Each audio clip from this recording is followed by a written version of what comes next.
Welcome to Live Breathe Film, episode 74. You're here with Corey, Doug, and Murph. Thank you for joining us. Today we're going to run through the movies we're excited to see this fall and draft our films for our fall box office pool. But before we do that, let's wrap up the summer box office and talk about a couple shows that have been on for the past 3 or 4 weeks. So, guys, let's talk House of the Dragon and She-Hulk, Attorney at Law. You two are all caught up on the Game of Thrones spinoff. What do we got? A few episodes so far, right? Yeah, four. Yeah, 4 episodes. All right, so it's like almost at the halfway point of the season. How are you feeling? This is one I haven't gotten into. I'm not aboard the idea of a Game of Thrones spinoff. Um, why should I get on this show? Um, I know I said this. I said this to Doug a few weeks ago. Like, it's pretty jarring. Like, the quality of the show. Really, the dip in quality that happened towards the end of Game of Thrones, the last like 2 seasons. It absolutely came back in this show. Like from the first episode, the quality for the writing, the acting, just across the board pacing really came back in full force, and it was very jarring to me because I wasn't really expecting that. My expectations for the show were very low um, initially, and it's been great. The characters are really interesting. The um, like the political intrigue and like all of like the stuff that's going on in the background is interesting. It's shot beautifully. I don't know why, but I was expecting the show to have a dip in like production quality. I didn't think they were going to spend as much money on this show, but that's the complete opposite.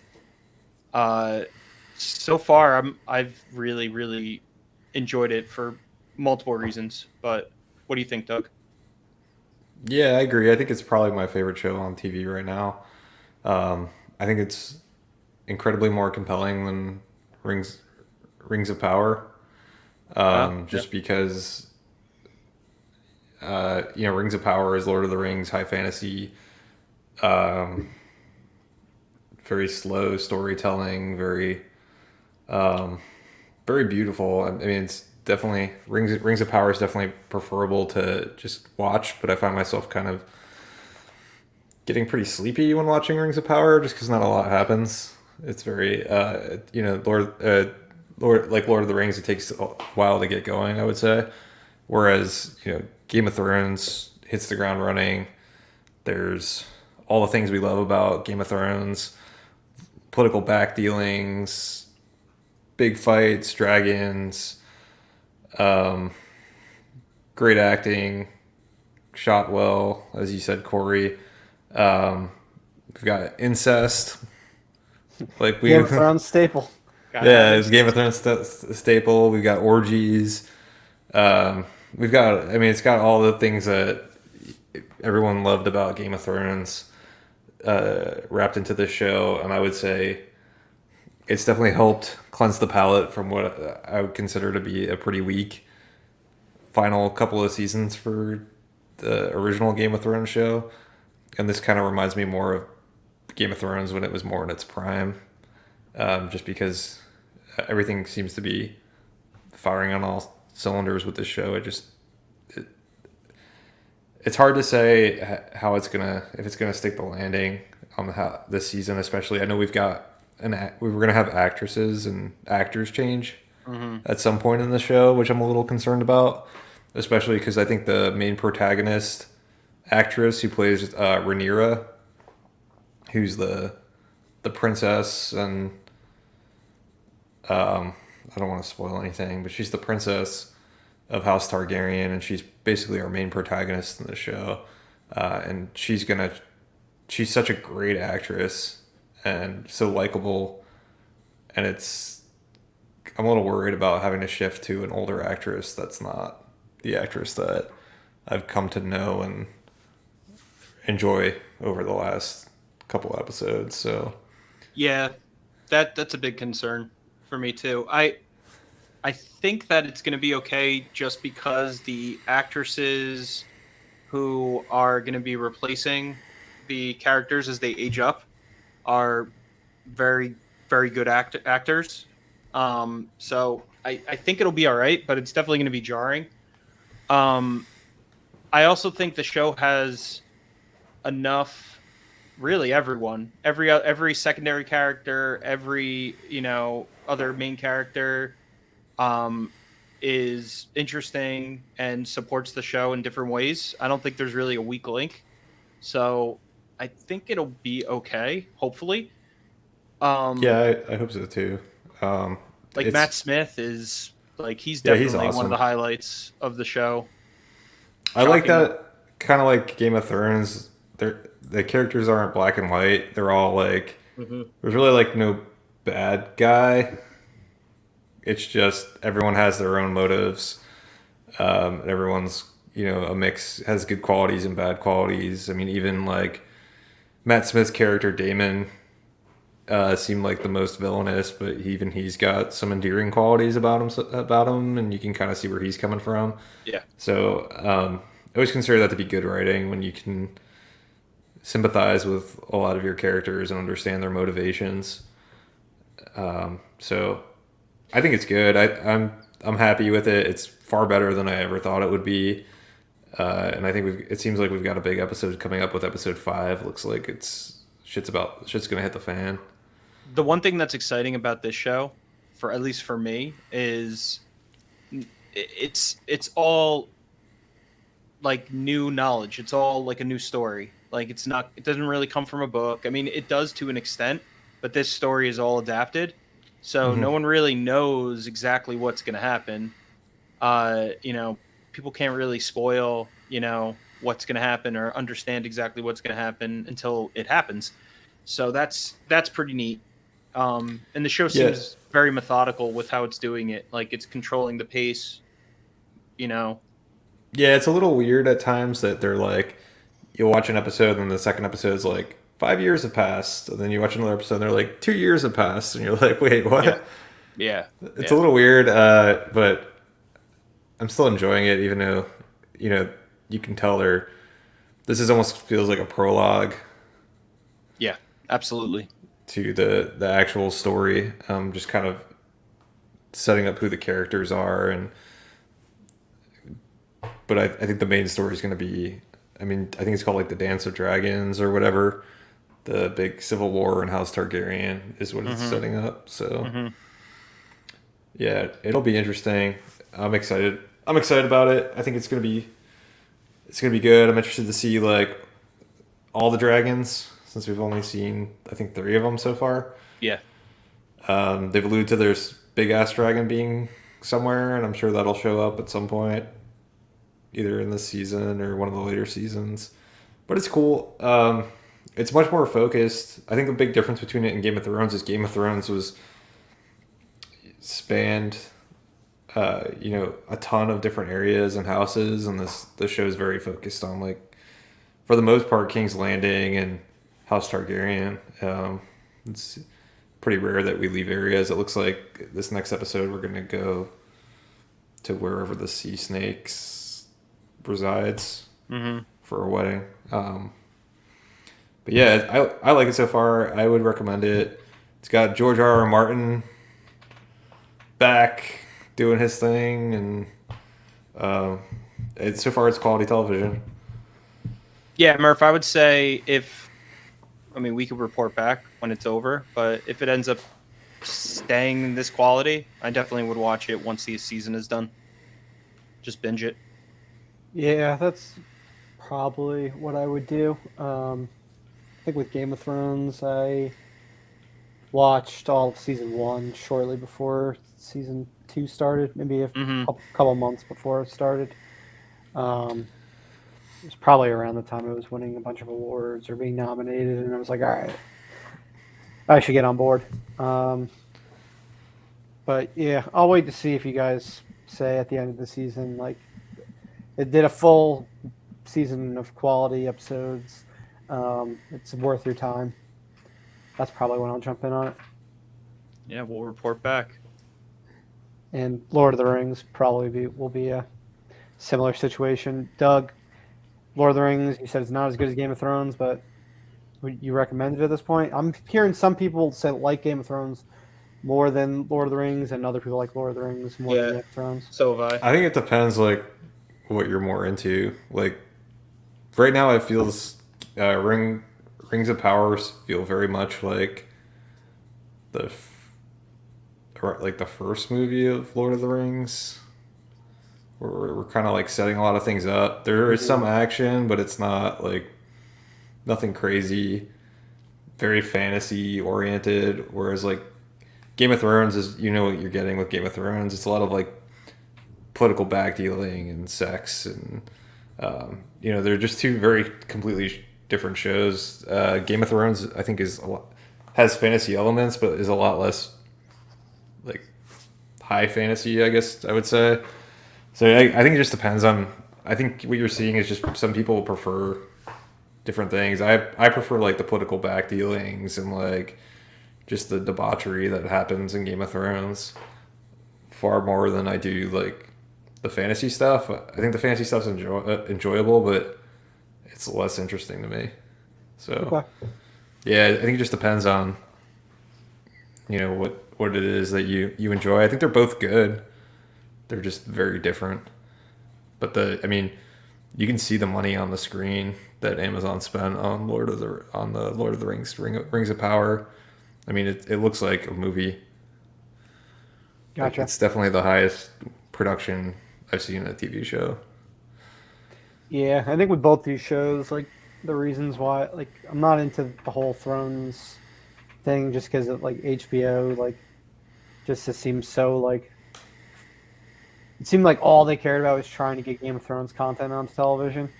The fact that it's actually good is surprising to me. Mm-hmm. Because of that reason, and the fact that like this show petered off in such a disappointing direction, the parent show, and then with Lord of the Rings, the Hobbit franchise sort of like took my enthusiasm for Lord of the Rings down, like as a whole, and then also like I don't love how like they're like kind of like trying to keep Peter Jackson like away, even though it like kind of looks like the same aesthetic. So Oh yeah, it's completely the same aesthetic as the Lord of the Rings Peter Jackson movies. Like they copy that to a T. yeah, but then they're like talking like shit, like the Tolkien estate talking shit about Peter Jackson. So like, it's just kind of weird, this whole like dynamic. But if the show is strong ultimately, then whatever, I'll go into it. But it just seems like something that's gonna be tough to pull off. Um, and also like we've seen the most exciting aspects of the stories with Game of Thrones. Like we've seen the main stories. So and with it's different than like a Breaking Bad where you're not dealing with like a epic to end all epics. Like so you go into Better Call Saul and like it's cool. Like it's a side story for something that ultimately is just drug dealing. While these like Lord of the Rings and Game of Thrones are like end of the world type fucking stories. And now you're just dealing with some shit hundreds of years earlier. I think like that's what I'm getting my. It's hard for me to get around that. Yeah, I guess I would say for Game of Thrones, like that was the weakest part was the end of the world shit. True. It was like the Night Walkers and all of that, and so to me it feels like we're getting back to the shit I cared about, which is like I said, the political backdealings and the backstabbing and who's going to be on the throne and how everyone's going to get there, and that's the shit I cared about the most with Game of Thrones. And so for me, I'm like I'm happy. But I don't care about that end of the world shit. Give me like some red weddings and all that fucking Yeah. crazy shit. All the The fucking water cooler conversations, stuff people actually talked about. yeah. Was like those types of crazy moments. The It show is so much separated it more, from all the other fantasy stuff out there. Yeah. the show is so much more intimate. It spends so much time with like what Doug said at King's Landing, with the specific characters, the Targaryens, and exploring that family and that whole dynamic at that time. And that's really what makes it the most interesting to me. Okay. All right. Sounds good. So yeah, we'll you guys can report back at the end of both seasons, and we'll talk more about it. I imagine Corey will probably get into Ring of Power by then. Yeah, Anyway. I'm gonna start it soon. Something I just added here because I realized we talked about the mid-season and the show just ended, and it's probably one of at least two of our favorites. I mean, Doug, he claims to watch it, so I knew you were gonna bring it up. I was Yeah. like, I thought about it, and I was like, you know what? It's probably we can just skip it, and then I'm not gonna bring it up. Then you remembered it. Yeah, we can talk about it quickly, just because like you had some pretty major things at the end, so I wanted to get your thoughts on them. It's What We Do in the Shadows. Yep. Season 4 is over now. That was season 3? That was 4, right? It was 4. It was 4. Okay. Yeah, season 4 is over with now. What did you think of the back half of the season, and the finale in particular? And mostly, I'm asking about the whole Colin Robinson story coming to a close. For me as a whole, I think this might be one of my favorite seasons. Just from beginning to end. Definitely liked individual episodes more in past seasons. But as a whole, I really enjoyed it. Minus the finale was a bit of a letdown. In terms of like laughs, the lulls. Story wise, it made sense. They were setting up, stuff that's going to happen in the future, but I didn't find the episode as entertaining as the rest of the season. Yeah, I would agree. The finale the finale was built upon the idea of just going back to like the status quo for the most part. Yeah, I mean, it seems like that. Vampires live forever. Like they don't live the most exciting lives. So the fact that like Colin Robinson is reverted right back to the guy we knew for the first 3 seasons after like he got progressively more fun throughout season 4, so I was kind of annoyed that it had to go back in that direction, but whatever. Nandor is reverted back to being in his like type of like slump type life after his relationship with Marwa is no more. I am excited about the Guillermo storyline going into next season. Whether he will actually be turned or not into a vampire in the season 5 premiere, we'll find out next year. But I think that has a lot of potential to it. I thought the stuff with him was probably some of the most fun stuff in the end of season 4. The episode with his family coming to the house, and then the episode with his boyfriend Freddie, and everything with Nandor and the fake Freddie was pretty hilarious. Doug, what were your thoughts? I didn't really love this season. I thought they took like definitely their bigger swings this season on like storylines, and I thought some of it hit, but some of it was just like too goofy for me and like too over the top, or they just kind of lost me a little bit, I would say. Example. I mean the whole like flipping the house flipping episode, I was just like, what the fuck am I watching? Oh my god, that I love. And then it just gets like even more ridiculous. I just like it gets to be like too much for me. I think they lost me with most of the episodes this season. Just with like the storylines that they would go with were a little too like the house flipping is kind of my prime example of it, but like some of the nightclub shit like I didn't really love. I didn't really love this episode, and then going back to the status quo of the last episode really did kind of annoy me. The way they get like back to old Colin Robinson, where he like finds the secret room, and then he just like reads all these journals and is all of a sudden back to being Colin Robinson again. I thought it was kind of a boring turn for that character to just like have a plot device to make him basically the same character again. I mean, I imagine that's not going to be the case. They're just making it seem that way, and it's gonna there's gonna be more wrinkles involved with that character going forward. If he's exactly the same, that's lame. But I feel like they're gonna use that in somewhat of a different respect going forward. I hope. Yeah, I it mean, was just. I was Go gonna ahead, Murph. say I had the opinion that it was just that was it. He's going back to himself, Mm, but hopefully that's not the case because I mean Laszlo continued to grow as a character and hmm find new shades of hilarious out of Matt Berry with dealing with baby Colin Robinson, teenage Colin Robinson.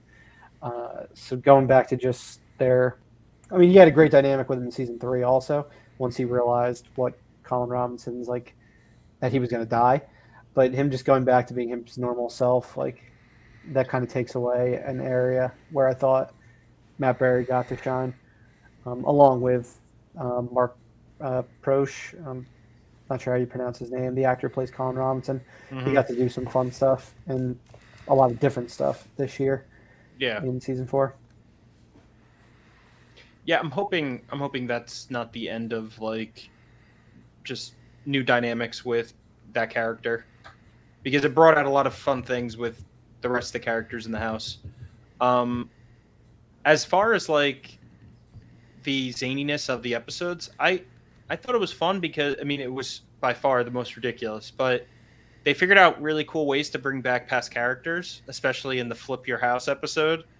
Um, I mean I thought that was hilarious where they brought back all those older characters.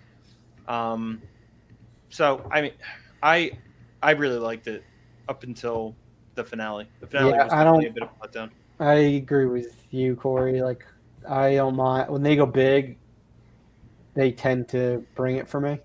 There was only one episode that I thought was a letdown. It was the one that they went to the market. Um, like a full like this episode, I like really didn't enjoy. hmm The finale still had enjoyed. Like I still enjoyed it. It just wasn't a funny episode. Like, hmm and I don't think the intention of it was to be a very funny episode. Right. Um, but yeah, the market one was the only one, which was fairly low stakes, but it just didn't work for me from a comedic standpoint. But I mean, the episode with Colin Robinson, them trying to get him into school, was probably one of the funniest episodes of the entire show. I agree. And that Yeah. was them just Yeah. like going wacky to the extreme. Yeah. But that It I wasn't found that it wasn't high concept like the one with the flipping your house, flipping it, upgrading the house or whatever. But it was ridiculous. yeah, I guess that then you saying that makes me realize that it's probably not that it's ridiculous. The ridiculous stuff I don't like. It's probably just too high concept. It's they're. Yeah. I'd prefer that they go a little You want less them to, crazy. But you want them I to just go to Sean's house and yeah, watch that's Super the Bowl. stuff. Yeah, exactly. Yeah, no, or watch the Superb Owl. Yeah, but I'm fine with ridiculous. It's just like I think you're right. That's the high concept stuff that just doesn't works for you guys, but that's where they start to lose me a little bit. Fair. So is this show probably going to be on at this point, like once a year, normal schedule? Like, so this time next year, we'll probably get another season? Yeah, they've been consistent since 2020 2020, right? Yeah. or 2019. Yeah, they've been consistent like spring, summer. So, yeah, I expect it. I think it's renewed for another 2 years. So, I'd expect it back by the end of next summer.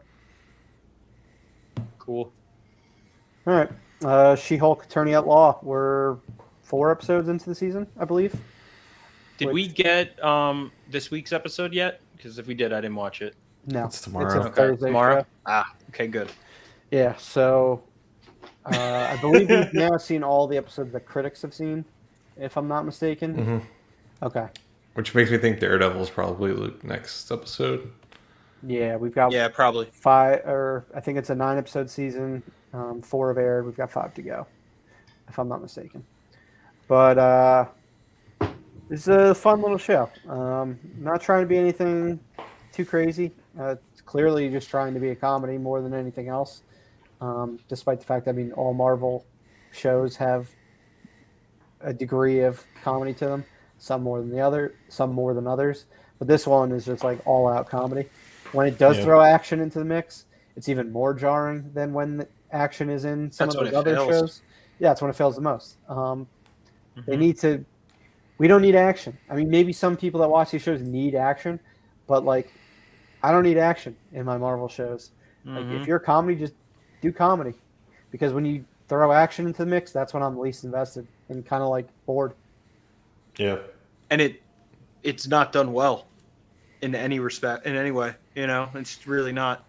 Um, yeah, but the show is so. I think I said this to you last week. It is so stupid, but with the storylines, with everything that's going on, but it knows it's stupid, and its wacky writing is very clever in its stupidity.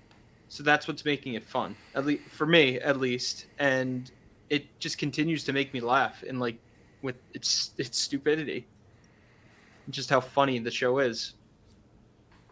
Yeah, it's just showing how ridiculous like the world would be actual like with like superheroes and shit. Um, and yeah, I mean, some episodes have been hitting more for me than others. I think the latest episode probably was my favorite. Um, Mostly just because of Madison. Um, what's her name? Madison with a With an two N and S's, two Two Y's. ends and a two Y N's were and a not, but not where where you think it is. Yeah, that was one character that I wouldn't have expected to enjoy, and she just got funnier throughout the episode. By the mid credit scene, I was fucking like, fucking give these two a TV show. Like, I just want to spend more time with Wongers and Madison.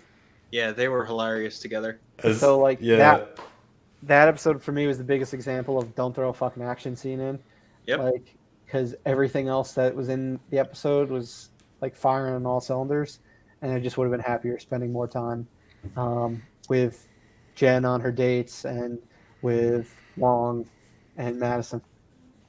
yeah, I Yeah, agree. You're talking about that scene where Wong brings She-Hulk in to like Yes. basically like, I mean, the action scene was just like not that entertaining because No. it was just CGI monsters that she had to like throw down, and then they just threw her in a portal. Um, so it was, yeah, I agree. That was probably the weakest part of the episode. I figured once I saw that Madison and Wong's thing was to watch The Sopranos together, that they probably that's probably a good way to hook you, Murph, since you're such a big Sopranos fan. It did help. But yeah, I agree. I really disliked Madison, and I guess it's a little bit. It's probably credit too to the actress that plays the character, but she does have like some endearingness that by the end you're like, all right, like they've turned like my immediate hatred for this character around. Oh, yeah. Because I like when they first introduced that character, I was like, this is too much. Like I don't like this character at all, and she definitely grows on you, and then just the way that her and Wong interact, where they're just like best buds, hanging out on the couch together, watching TV shows. Yeah, she makes you look at Wong a different way, also, which is cool. It's fun. But yeah, testament to the actor. The writers obviously get credit, but if the actress didn't kill it, then it wouldn't have mattered. I think the majority of the credit goes to the actor. Yeah, and then what's his Benedict Wong? Yeah, Is that his name? I always feel like that's wrong because his character I know is Wong. exactly. It always feels wrong, but I think like when they were talking about possibly casting him, it was like Wong for Wong was like the big Twitter handle that was going on, petition for him. So, but yeah, he's great. That actor, he plays that character has become like He's a fan favorite. Oh yeah, he's like the Coulson, Nick Fury of like the MCU at this point, and I find he's always entertaining. I love him in that type of role where he's like the guy who just shows up in things. Yeah, he's really crushing it, and I'm excited to see. I think didn't Feige say he's like it's the Wong era, it's the era of Wong, or he said something like that. It's like Phase Wong. Yeah, I mean, he's going to be the glue. I said this to you, Murph. He's going to be bringing all of these characters into the films or main films, because some of them are already in films already, like Shang-Chi, but like that he's gonna be that conduit, I Yeah, think. it's the Wong cinematic universe. Yeah. Tatiana Maslany, we didn't talk about her. She's been killing it. She's awesome in this show. I I love really have enjoyed her. I love her asides, like her breaking the fourth wall. Oh yeah, it's I great. missed the best one when we were watching in the last episode. Like we were laughing at whatever, and I missed like the line, but she talks about how bringing Wong on is like Twitter armor for the episode, and that is probably my favorite line of the entire show, and I didn't even hear it live. It's just so well written. Like the jokes are so clever, even though the show is so dumb, but like purposefully. And I really like that. It's very unique. Yeah, Yeah. no, Tatiana Maslany, she's a blast. She's been doing a great job at everything she's been told to do so far. Yep. We know she can do drama, so whenever she does have to eventually get to that point, like Mhm. that's going to be essential for her. Yep. I will. The only thing I would say about her is I wish they gave us more of like her not in the Hulk, not hulked out. Sure. I still hate this. I hate the special effects of. It's not She-Hulk. great. There's times where I'm like, I think I'm looking at like a cartoon character. It's not good. You're looking at the Jolly Green Giant. Yeah, it's not always great. It's a little distracting. I mean, you can see they did a good job of like I can see. How do you say her name? Tatiana Maslany. Tatiana Maslany. I could see her face in the She-Hulk face. Like Yeah. it's very clear that it's her. Like her facial movements and her facial design. But yeah, it's super distracting when I'm like, there's a cartoon character on the screen right now. And I think the reason is that she doesn't, because obviously she was in mocap and like acted with the actors in like a mocap suit, and that's how they tracked it and stuff. But I think like the effects don't match and mesh well with the live action actors and actresses, and that's what is jarring. It because last episode I'm like, it looks like they're talking to a goddamn cartoon character. Like it doesn't seem like yeah, it's that. your friend Roger Rabbit. Yeah, it doesn't seem like Thanos, where it felt like Thanos was actually there acting. It wasn't mocap, but I guess that's budget. It's budget. Yeah, I mean, it doesn't ruin it for me. It's something where I'm just like, it does take me out of it a little bit. Where I'm like, oh yeah, there's a cartoon character on the screen. So I wish they kind of held that back a little bit more. I get it, it's a She-Hulk show, but I don't know. Save your money and give me more Tatiana. I mean, I think she crushes it, especially when she's in human form. Mm-hmm. She's so good. why do you think we haven't seen much more of Banner Hulk? Because like his special effects like look great, and it's just, I think it costs just so much money for them to do that type of quality. So It also probably costs more money to pay Mark Ruffalo. very true. Yeah. Like I just thought it was like having a movie star on Mm-hmm. like a bunch of episodes or would be more of the issue. But you're probably right. I mean, definitely costs more to do CGI for the Hulk. So there's It looks multiple better reasons. than that first trailer for sure, but it's not great. At But I don't- times. Yeah, there are times where it's not that. It's definitely not great, but But yeah, there was also one episode I thought the third episode was a stinker. The one with so it's definitely a hit or miss show for me. I'm not gonna pretend like I don't love the show. But the episode with like the elf impersonating people, and yeah, I think that was also the one focused around the like sentencing or the appeal for Blonsky. That episode really didn't do anything for me. I liked the scene where they're like in the bar, and it's another one of like Tatiana Maslany's aside of just like, oh, this is where like the A and B story meet. Yeah. I thought that was fun to like call out the fact that they like the writers were like, "Oh, we're so clever. We got the A and the B story to like intersect right here." I thought that was a good line that she had in that episode. But yeah, I mean that episode's it's goofy for sure. That one character is a little too over the top, I think. The The her elf. like no the her like associate her former associate at Oh, the Oh, prosecutor's yeah. office or Yeah. whatever, where he's just like, I'm the biggest douche in the world. And then who was the rapper that they got? Megan Thee Stallion. Megan Thee Stallion. Megan Thee Stallion. That was so stupid. It was so cringy. Yeah, that I thought that part was a little cringy. Although we did get to see some behind the scenes shots of apparently Tatiana Maslany was actually like twerking for that end credit scene with Megan Thee Stallion. Yeah, and mocap That's pretty funny. I got to see that. and on a platform. Yeah, so I thought that was pretty funny. I did not love the after the credits that they were just like twerking at the end, but Yeah, it was dumb, but I'm sure it hit for some people. It didn't Yeah. offend me because the show has been so silly, but I was just like, this is kind of cringy. yeah, I think I definitely liked it more than Murph did, but it was definitely one of the weaker episodes. Yeah. All right. Do you want the show to be low stakes overall, or are you hoping something gets?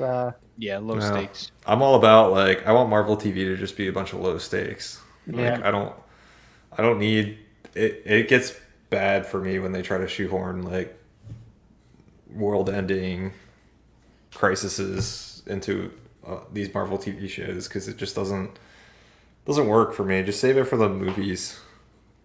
Just give me like something different.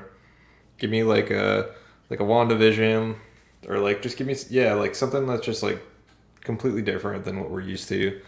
Like every time they take one of those shows and they try to go high stakes is where they lose me. So just doesn't need to be high stakes. Just give us like a fun, quirky show that just adds some depth to the characters and save the big stuff for the movies. Yeah. Yeah, I hope they continue to establish these new characters and then reestablish old characters. Like, Daredevil is apparently supposed to be in it, so I hope they do that in such a way where it makes sense that he's, back in the fold. More like he hasn't left. I don't know, but I hope they kind of segue into his character being around in a meaningful way. That's really all I want. All right. And Derek said the twerking scene was an MCU has jumped the shark moment for him. Wow. It's a bold statement that we'll see. We'll see if the MCU can recover from it. Certainly was corny, but I think because it's a TV show, they can get away with doing those quirky, weird things without having jumped the shark. yeah. I think if they start twerking in one of the MCU movies, then yeah. And if it was like in the middle of the movie versus like after the credits. Yeah. I mean, because they did do the, was it falafel or whatever at the end of one of the shawarma. Endgame, or Avengers, the shawarma. You've had some stinker after credit scenes. But that was fine because we already got like the big movie, and that was just kind of like a fun little after credits. Yeah. So, but that's funny. I do love when people still use Jump the Shark, so I can picture the Fonz, Henry the Winkler, just hopping over some sharks. No, that is good. All right. We'll report back on the remainder of She-Hulk next month. But let's get into the summer box office recap. So we will go over some over performances, what went according to plan, kind of as far as their drafts, and what underperformed. Can we just call this segment Murph gloats about how much better he did than Doug and Corey? No, we're gonna analyze why it is so much better than you and Corey. It's not gonna be a gloating session. I mean, it comes down to a few decisions. One decision, Top Gun Maverick. No, it comes down to one decision. Doctor Strange, as I said, should have not counted as 2 picks. If Doctor Strange counted as 1 pick, I probably don't get Top Gun in the second round. I think either you or Corey would have probably ended up getting it, or 1 round later. So I think that was big. I mean, Doctor Strange performed pretty much, as kind of what I expected. I think you expected to do a little bit better, but you weren't upset with the fact that it grossed $400 million. No, I thought it would do better because I was hoping that they were gonna, and it was probably I just got like way too ahead of myself, and I let the buzz around that movie get way too into my head because I thought they were gonna somehow tie in like Fantastic Four or X-Men, which if they did, I mean they kind of do with Krasinski, but not in the way that I thought they would. But if they did, and with Professor X, but if they did tie it into like a launching off point for some of the other big franchises that they had, I think that movie could have been huge. Yeah. I think what I forgot, like thinking back about Doctor Strange, is that movie was supposed to come out before Spider-Man. And so like that movie was really just supposed to set up the multiverse, and then like Spider-Man kind of like builds up on that. So we got like I think Spider-Man coming first kind of like fucked Doctor Strange because we got this big like multiverse, multiple Spider-Man, multiple villains, and we're coming off this high, and then Doctor Strange is like, yeah, we don't have any of that to offer for you. It's really more of like, it's a lot less big. It's more of just like introducing you to the fact that there's a multiverse, and so I think that played into it a bit. But yeah, I was way too high on Doctor Strange. They could have called No Way Home Multiverse of Madness. Yeah. Yeah, sure, didn't have that horror madness element to it, but like it was the real multiverse of madness, like type of movie that we saw over the past year. But yeah, I mean the movie performed well. 400 million, nothing to sneeze at. I mean that's like Yeah, it shouldn't have been 2 picks. I agree. That was probably that was a mistake because Jurassic World Dominion did better, right? no, Jurassic World did worse. Jurassic World came in at number 3, so I picked Jurassic World with my number 1 pick, with the number 1 overall pick. It ended up being the 3rd biggest movie of the summer. Didn't do bad by any means. It did like 60 mil less than the second entry in the series. It just didn't do as good as I would have hoped, being the fact that it was like the trilogy closer and it included the reunion of the 3 stars of the original movie. But That was all reviews though. Yeah. Because if that movie was like reviewed well, that movie would have done gangbusters. Totally. But yeah, I wasn't remotely disappointed because we did that two movie thing. That was the reason why I was picking Jurassic Park. Like that played a major factor in it. So like the fact that I made 370, I was happy with. And I thought I was so clever on that, using Doctor Strange as my second, third pick. You were fucking clever with that. That was sneaky as fuck. I didn't even think that until you did it. And didn't matter. I mean, it didn't ultimately matter, but it still was sneaky. Thor, Sneaky. Thor ended up lower than I think we probably all would have predicted as far as where it ranked in the summer. But it still like performed like better than Ragnarok. Like it did well. Everyone's just, when it comes to like the way the media and like people talk about MCU box office grosses, they're just looking at it in like too much of an inflated way now, because of like those last 2 Avengers movies and No Way Home, and even like Black Panther overperforming the way it did, and even Far From Home and Captain Marvel. They just had so many movies that made a ton of money for various like reasons, like certain variables that other ones didn't have in the past. But Thor and Doctor Strange both did better than the majority of MCU movies in the box office. Thor did better than the 3 previous Thor movies, and Doctor Strange did like double of what the previous Doctor Strange movie did, along with more than basically every movie outside of those ones I just mentioned. So they did like Doug, your two MCU picks. I thought they were genius at the time, and Yeah. I still do. Like, think they're two fucking great picks. You also got screwed by the fact that 3 movies that you drafted didn't end up coming out. Or no, sorry, 2 movies you drafted didn't end up coming out, and then you got docked a pick because of Doctor Strange. And then one of yours ended up going to Peacock, like also last minute. Samaritan went to Yeah, Samaritan went to Amazon Prime. Amazon Prime. God, that movie sucked. Yeah, you I lost. saw exactly why it went to Amazon Prime. Oh yeah. Yeah, it was Yeah. not. It wasn't good. Yeah, what'd you do? You lost that one, and then what was the other one you lost? You remember? I don't remember what it was. Yeah, did I have Secret Headquarters, or did we get rid of that one Yes, already? it was. You lost it to Paramount Plus. Yeah, and then one of your Honk for Jesus and Save Your Soul came out Labor Day weekend and bombed. Also went to Peacock simultaneously. So yeah, I mean, some of those just didn't obviously work out. Yeah. Corey's, the reason why you came in third, where you did, I mean, was primarily from Lightyear being your number 1 pick, and it ended up massively Stinking. underperforming. So I know, crazy. it ended up stinking.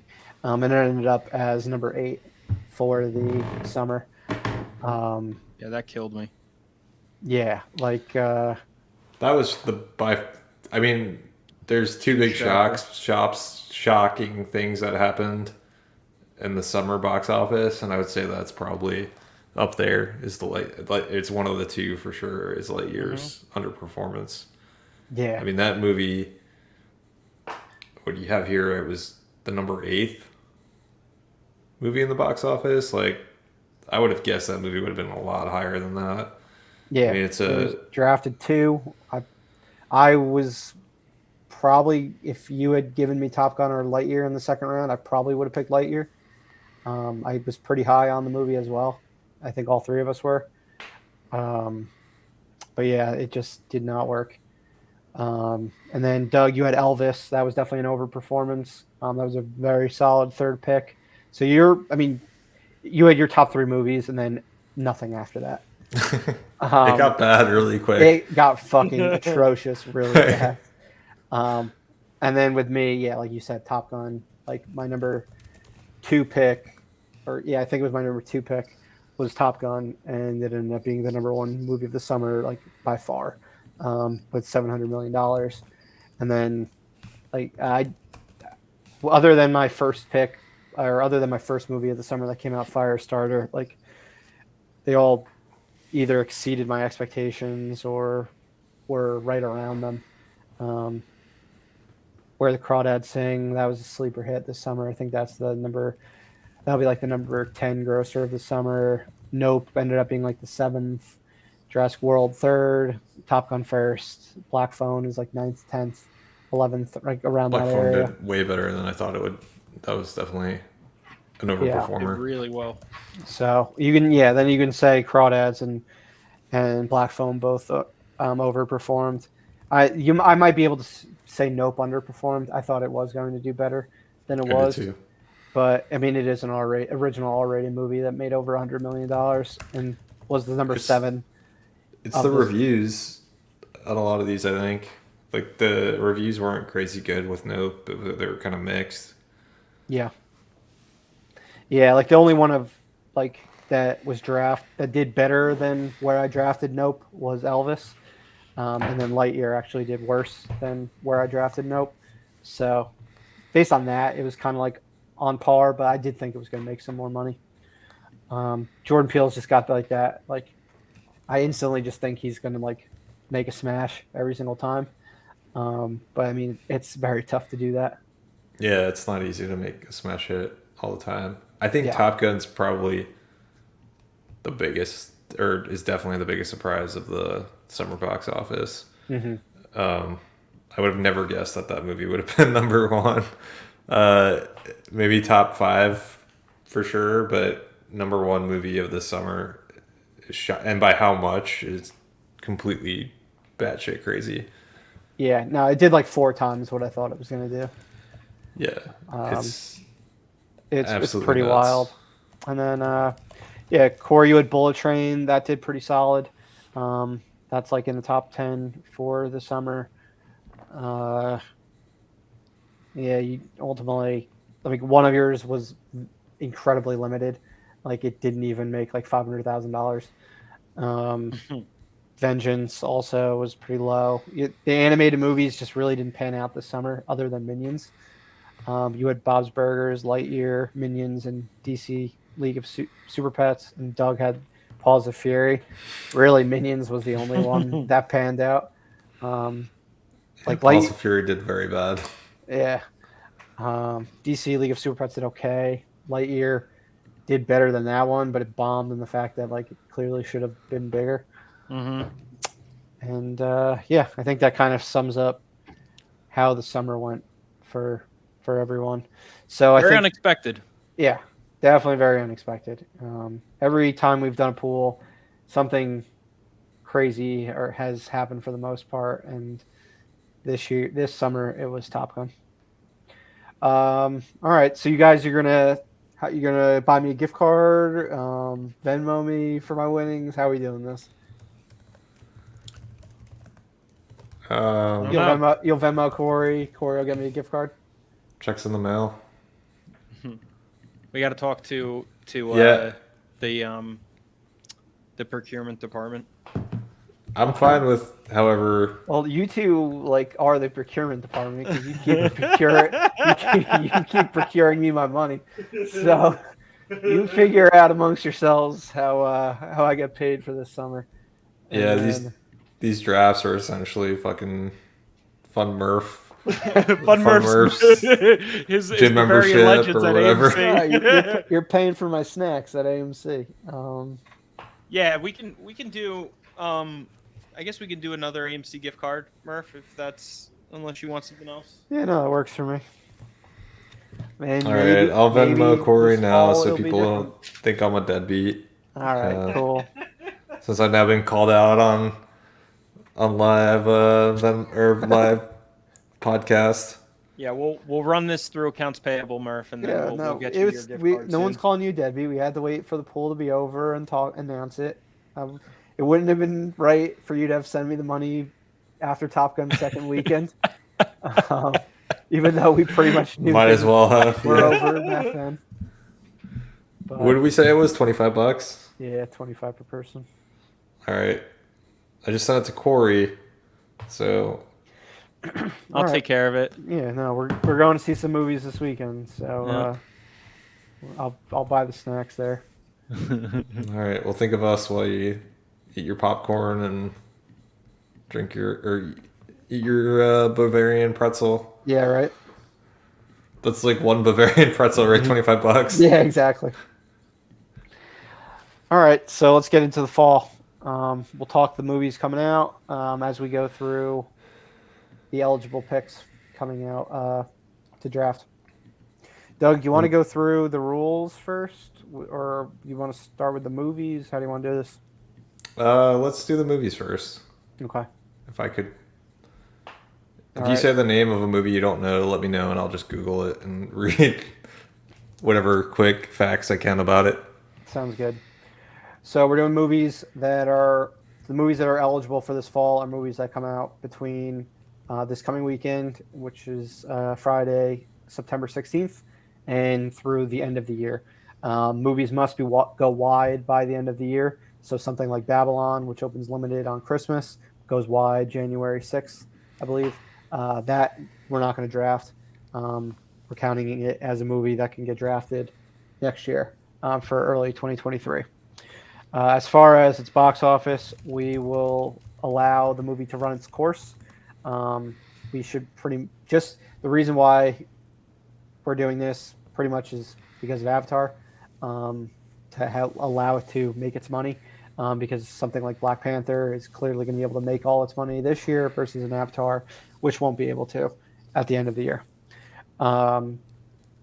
So yeah, once it's clear what the winner is, whether that is January 1st or January 15th or January 30th, that's when the pool will wrap up.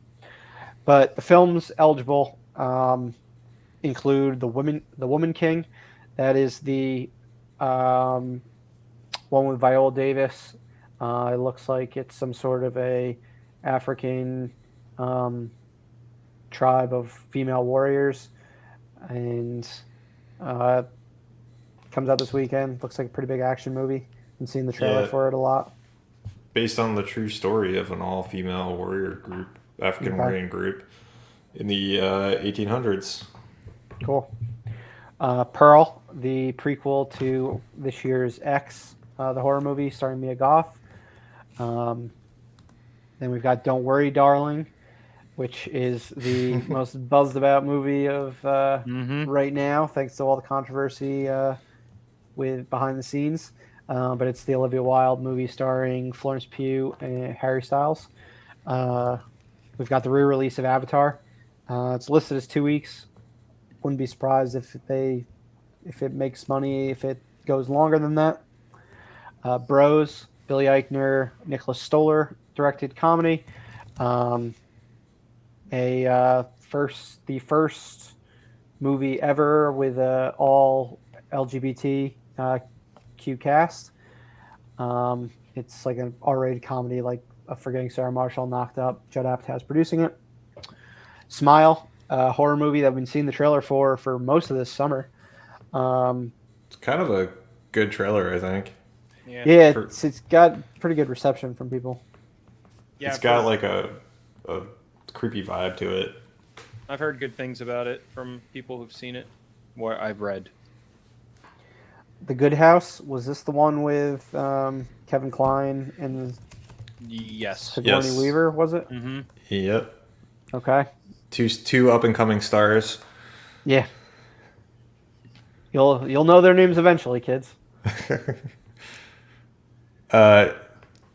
It says The Good House follows Sigourney Weaver, who's a realtor and descendant of the Salem witches, who loves her wine and her secrets. Her compartmentalized life begins to unravel as she rekindles a romance with her high school flame, which is Kevin Kline's character, and becomes dangerously entwined in one person's reckless behavior.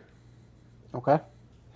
That's not what I thought that movie was going to be about. Yeah, exactly. She's a descendant from the Salem witches. Yeah, I didn't get that from the poster that I saw. Yeah. We've got Amsterdam, the new David O. Russell massive ensemble dramedy with Christian Bale, John David Washington, and Margot Robbie. Lyle Crocodile, an animated film with the crocodile. That's all I know about it. I don't think we need to dive into details. Till, a biopic for Emmett Till, Chicago resident, murdered in a gruesome manner down in the South back in the 50s. Halloween Ends. This one is coming on Peacock simultaneously. It's the final chapter in the latest attempt at doing a final chapter in the Halloween series. White Bird, a Wonder story. It's a prequel to the movie Wonder with Owen Wilson, Julia Roberts, and Jacob Tremblay from a few years back. This one takes place in Nazi Germany. Black Adam, The Rock, superhero, DC, Shazam-like story. I think he's a Shazam villain or something like that, or a Shazam anti-hero. Yep. Ticket to Paradise. We've got a rom-com with Julia Roberts and George Clooney. Looks like a fun little film. With them trying to break up their daughter's wedding, their exes. But they'll clearly get back together by the end of it. Is it an Ocean's movie in disguise? It's secretly a Danny Ocean movie. Armageddon Time. What is this one about? I think it's like a period piece in New York City, Doug. Hold James please. Gray movie. Armageddon Time. It is A coming of age story about strength of family and generational pursuit of the American dream. Starring Jeremy Strong, Anne Hathaway, Anthony Hopkins, Jessica Chastain. Good cast. Yeah, it's got a good cast. Yeah, very good cast. Okay. Pray for the Devil. I believe this is just a generic horror movie opening around Halloween. Yeah. It's been delayed a bunch of times. Yeah. But it'll probably make that Halloween money. Not Halloween franchise, but Halloween, the holiday. Black Panther, Wakanda Forever. Nothing needs to be said there. The Fablemans, the new Steven Spielberg movie, semi-biopic about his life and his family. The Menu. This is like an art house like type of horror movie, right? With Anya Taylor-Joy. Working on it. The Menu movie. The Menu is a 2022 American black comedy horror film. That's all it tells me about it. But yeah, Anna Taylor-Joy, Ralph Fiennes, Nicholas Hoult. Oh, we saw the trailer for this a couple times, Murph. Yeah. Okay. I don't remember. I think you guys said that. Is this the one that's cannibalism? Yeah. Well, actually, no. I don't know. It's like a dinner. It's like a dinner show that turns into a whodunit type of thing. I don't remember cannibalism. I never pay attention to the trailer. Maybe. Okay. But it's a whodunit. It's definitely. Yeah, it looks like Ralph Fiennes is the chef. Anya Taylor-Joy looks like she's going to be eating something. Yeah. Possibly a person. Alrighty. Then we've got She Said. It's the New York Times takedown of Harvey Weinstein. Empire of Light is a new Sam Mendes movie. Not sure of the plot, but I know it's a Sam Mendes movie, so that's got my interest already. It says a romance in a beautiful old cinema on the southeast coast of England in the 1980s. Okay, doesn't sound like it's got much box office potential, but I will see It's it. got Olivia Colman and Colin Firth, so it looks like it'll probably get nominated for an Oscar. Yeah, exactly. Exactly. It won't make money though, I'm sure. The Whale, the new Darren Aronofsky, Brendan Fraser film, comeback vehicle for him, where he's playing a 600-pound man. House Party, a remake of House Party. That's actually real. That is a real thing. It was going to be an HBO Max movie, but it is going to theaters after the Discovery deal. A Man Called Otto. It's a new. Did you guys know that House Party is produced by LeBron James? I did read that. That's not a good sign. Space Jam did all right money-wise. Did it? Yeah. Interesting. I think Corey drafted it last year. I did. A Man Called Otto, Tom Hanks vehicle. What's this one about, Doug? A cranky retired man strikes up an unlikely friendship with his boisterous new neighbors. It's a remake of a Swedish film from 2015, and that's all I know about it. All right. It's got a $50 million budget if you care about that. Got it. Avatar: The Way of Water, sequel to Avatar. It's a small indie movie. Nothing needs to be said. Puss in Boots: The Last Wish, a sequel to Puss in Boots, a spinoff of Shrek. And I Want to Dance with Somebody, a Whitney Houston biopic. And those are our films. We're going to be drafting 24 films. That's 8 total for each of us. Let's make sure our list includes 24 films still. We did do some major cut 1, 2, 3, 4, 5, 6, 7, 8, 9, 10, 11, 12, 13, 14, 15, 16, 17, 18, 19, 20, 21, 22, 23, 24. Oh, I skipped the whole row. But we do have more than 24. We also have Strange World, a Disney animated movie. Walt Disney Animation Studios. Yep, I've seen the trailer for that. I have no idea what it's about, but it's got some stars, right? Voicing Got- some characters. Got some stars. Devotion, another airplane movie with Glenn Powell from Top Gun Maverick. It's him and I want to say Jonathan Majors, but I could be incorrect. It looks like a period type of airplane action movie. Bones and All, Timothy Chalamet movie about cannibalism from the director of Call Me by My Name. Violent Night, it's some sort of a black comedy. David Harbour, black satirical holiday comedy. Do you want to hear what Violent Night is? Sure. Santa Claus must save a kidnapped family from mercenaries on Christmas Eve. David Harbour looks like he's Santa Claus. All right, I sounds feel like fun. I heard about this movie. And Women Talking. Who's that by? I know it's a very female cast. Sarah Polley is the director. Sarah Polly. Okay. Polly, Star of it's Dawn of the Dead, 2004. Claire Foy is in it. Rooney Mara. Jesse Buckley. Frances Okay. McDormand. I did No. this show all, and I didn't see her there. It's till a good just now. good cast. All right, so we do have 24 movies. What we're going to do is we're each going to draft 8 of them because the draft is so top heavy. Or the movies that are going to make money, there's 2 ones that are so far and away going to be 1 and 2. What we're going to do this time is the person who does not get Avatar or Black Panther is going to get their entire box office doubled. So there are 8 films. What it does gross, we're going to double that. We think that can make this one a pretty interesting pool for the 1 to 3 finish. There should be no guaranteed winner after we see these picks, no matter if you got Avatar, if you got Black Panther, or if you got something else. So what are we going to do as far as our buy-in? 25 per person, what we've been doing for the past couple.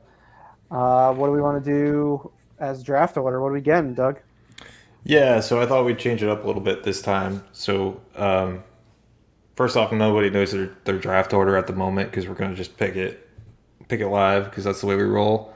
So what I was thinking is that each person would pick a number 1 through 100. The closest person to that number is 1. Closest person to the number is 2, and then the last person who's the furthest from the number will be the third pick. I figured we'd go as far as picking the number before I run the random number generator. We'd go in the order of how we placed in the last pool. So that would be me and Murph gets to pick the number first. I would go second, and then Corey would go last. So Murph, you're up. So I'm picking 1 from 100. 1 to 100. All right. 27. All right, Murph picks 27. I'm gonna go 66. Corey, 1 through 100. What do you got? 78. All right, let's see what the generator says, and then I'm gonna have to do some math, which is not a good thing. All right. So 99 was the number. Fuck! Which it means it's Corey's the first pick, Doug's the second, and Murph is the third pick. Damn, I couldn't have been farther. And I was like, wow, this is great. I have like a 44 number advantage. Like I have all the odds on my side. You guys went so high, but damn, all right. Well, I'm gonna guess what I don't have. Yeah, you're probably safe there. It could work out though to your benefit, which I'm gonna be pissed about if it does. But I don't know. yeah, It's gonna be tough. it's gonna require a little bit more skill potentially. I don't know. I mean, maybe you guys will surprise me in one draft. One of these. I'm not. I can tell you, I'm not going to surprise you.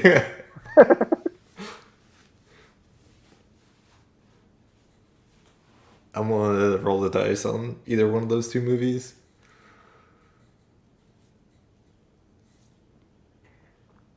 You do get doubled though, and there could be there was more hits in here than I thought, or potential hits.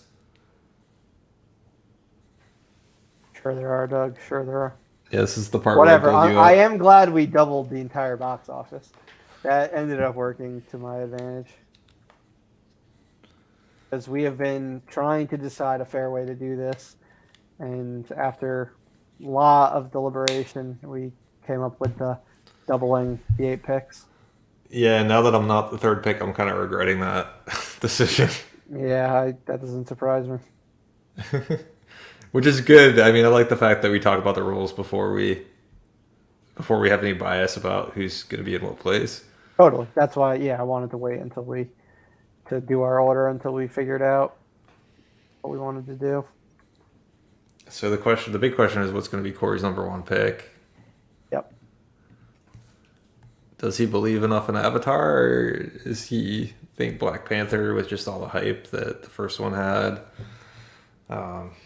If it's going to be just as big, or if not bigger than the first one. People are curious what's going to happen now that Chadwick Boseman, the star of the first movie, is gone. Or maybe The Rock is gonna put out Black Adam and it's gonna make $1 billion. Anything's possible. Or The Anything's Rock possible. makes money. That DC money. People like Pierce Brosnan. So I'm gonna stick to my guns in that I do not believe in the sequel to Avatar, and I'm going to pick Black Panther, Wakanda Forever. It's my first pick. Woo! Doug is happy as a fucking taking shit. It might bite me in the ass, but I'm gonna continue to. Black Panther, Wakanda Forever. I'm gonna go with my gut and go with. I don't believe that the sequel is going to do as well as everyone thinks. Okay. Yeah. I mean, I wouldn't trust James Cameron either to put out a movie that makes money.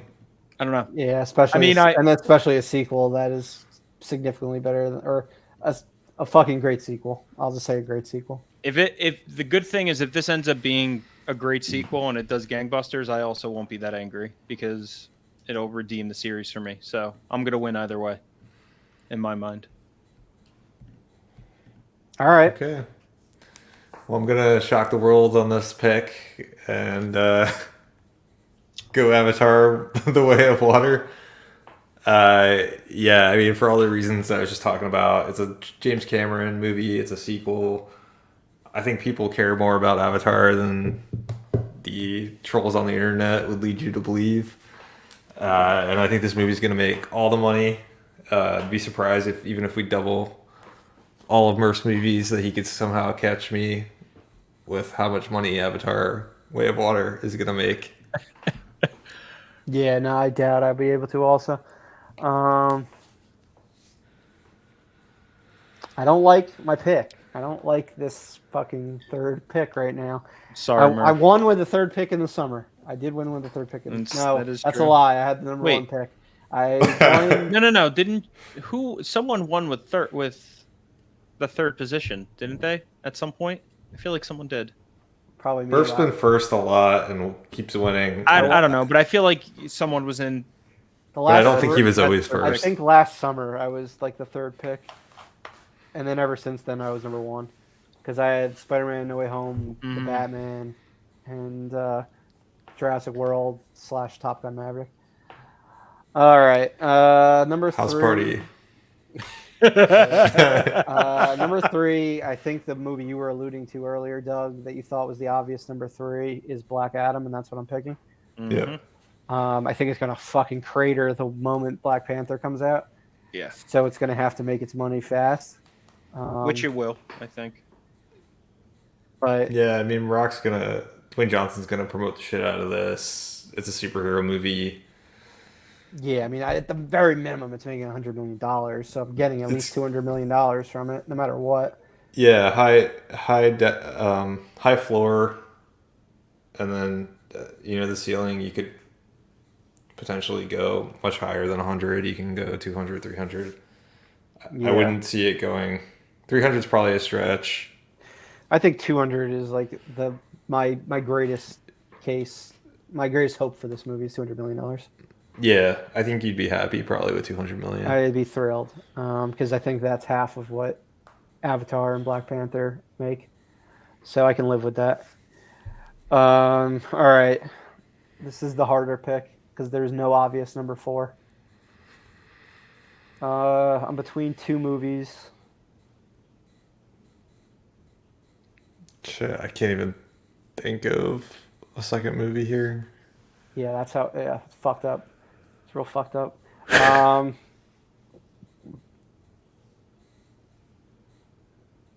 me just double check, but I'm pretty sure I got it. God, I hope you don't pick the movie I'm thinking, or I've actually got to like go back and look at what these movies are.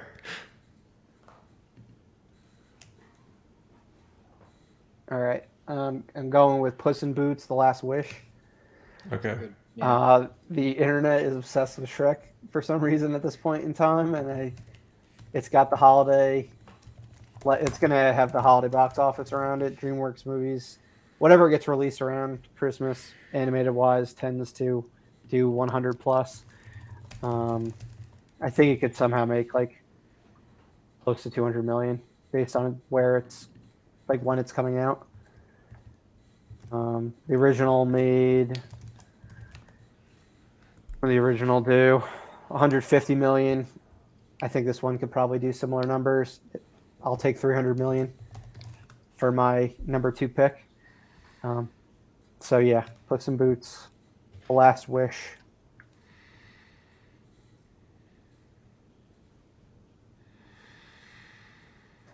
Doug, back to you, my friend. I'm second guessing my thought on this. Fuck. What sucks is I think I'm still playing catch up. Like I know I'm still playing catch up with you two, and I'm already 2 movies in, and you're gonna have another movie right now. So like I need you guys to have some bad picks while I have killer picks for the rest of the draft. I think I'm going to Amsterdam. Okay. I just star-studded cast. Taylor Swift's in there. Yeah, because Uh, she did big box office numbers with Cats. Yeah. But no, I Theodore Russell has already like ensembles do pretty well. What did I think the older audience too, like it feels like these movies are starting to do better just because there's such a lack of them in the movie theater. American Hustle did 150 mil. Fighter did 100 mil. Silver Linings Playbook did over 100 mil. He's got a good track record with R-rated movies. Good cast. Yeah, 132 for Silver Linings Playbook. It's a good pick. I would have been happy if I could have got it on the wraparound. Okay. Corey's got 2, so this is gonna get a lot worse. Yeah. Yes, it is. Fuck.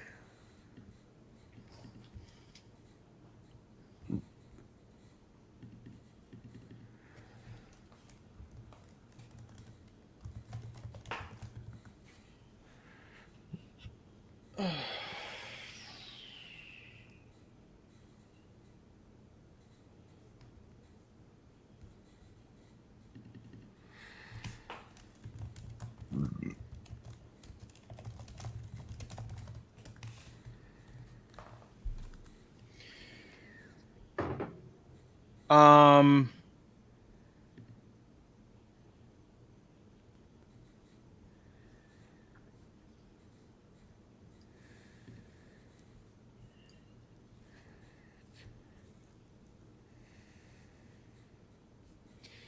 My first pick is going to be Halloween Ends. Still deciding on my second one. I didn't see that one coming. You're blinded, I Corey. I would have been happy to have that in the wraparound. I think Maybe it's I'm gonna. just I think jaded it's gonna. from. I think it's gonna make less than Kills, but Didn't Halloween Kills? Did when they you even make when you 100 double million? it, it's gonna do nice for me. It did like 90 mil.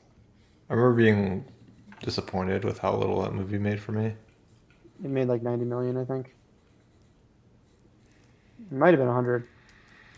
No, it was 92 million. I think this one probably makes like 70 mil. Although it could do like have a trilogy ending bump.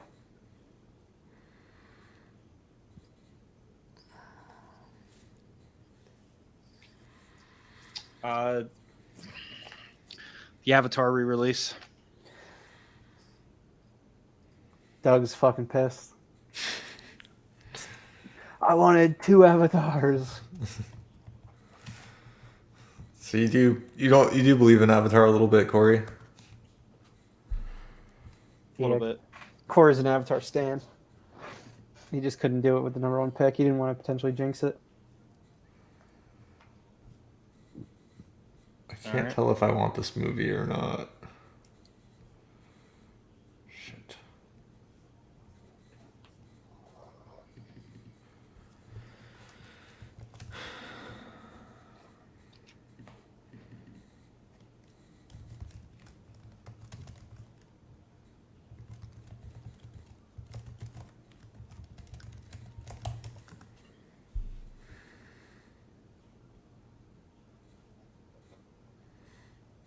All right, this may be a huge mistake, but I'm just gonna do it because it's kind of just like a gut. We do the Fablemans. Taking my boy? You taking my boy from me? Yeah, I feel like this could be a big movie for Spielberg. I could be completely off base. This one kind of feels like a roll of the dice, to be honest. And it probably won't make too much over 100 million, even if it does well. So I don't know. This is just kind of. I just feel good about this movie. I think it's gonna be good. Just hopefully audiences go out to see it. I want it. I mean, for sentimental reasons, I definitely wanted it. But yeah, I did want it. But I don't know Yeah. I don't know when I would have taken it. Yeah, I mean, it might have clouded my judgment, the fact that I want to see this movie. Yeah, exactly. The trailer looks so good. Yeah. Mm-hmm. It's a good trailer. I think, and I like the Amsterdam trailer. So right now I'm just picking movies I want to see, which is probably a horrible draft strategy. Yeah, works sometimes if what you want to see has mass appeal. Yeah. But all right, cool. Fableman's for Doug. All right, I'm happy I didn't pick this one at number 4 because I imagine Puss in Boots would have gotten taken by now. Mm-hmm. So I was between Puss in Boots and Disney's Strange World, so I will take Strange World now. Alright. It's not going on Disney Plus on Christmas, so I'm not worried about what happened with Encanto last year. And Encanto still made like, what did Encanto do, Doug? Last fall? It was over 100, wasn't It it? was, right? I thought so. 96. It was 96. So I think it could do something like that. Certainly. Encanto was really good, though, and it had music. Yeah, I mean, they're more actiony ones don't do as well as their singing along ones, but I mean, when was the last time Disney had like a animated bomb, or like even a disappointment? I can't even recall. Yeah. I think this is one that the trailers have just done nothing for me, but maybe it's just too early. Yeah, it's certainly possible. Okay. Again, the second pick, not an obvious one.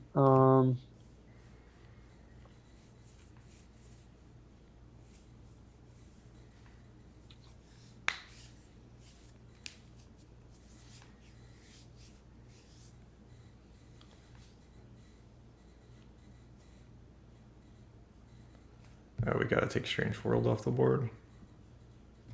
Oh yeah.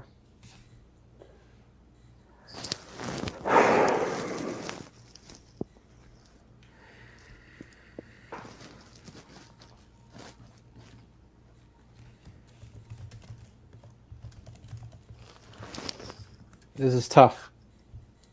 Slim Might as well pickings. just go full on animated and get Lyle Crocodile. You're probably right. You're probably right about that.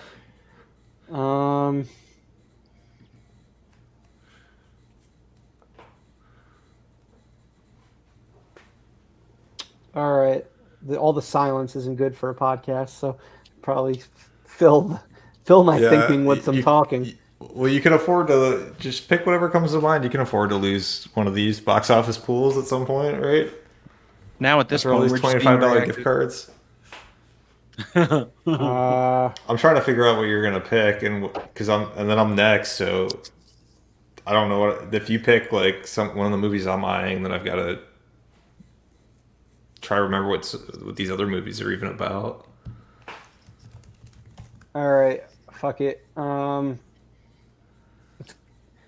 It's Buzzy. So, and you have your fucking highlighter on it. So Mm-hmm. I was already looking at it. I'm gonna go with Don't Worry, Darling. Yeah. I was in between that myself. No, I don't. I might fucking bomb, but That's what I'm worried about. I think it should do okay. Yeah, the bad reviews is what has scared me away from that one, but it is Buzzy, so that's always something nice. Like Harry Styles fans might make it do like numbers. That's a good point.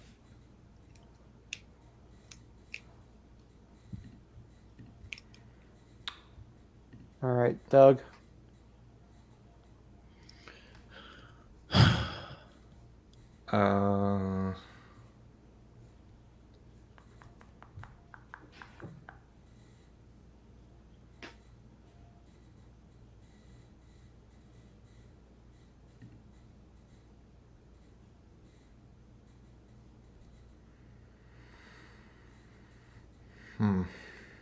This is kind of tough. Yeah. Huh.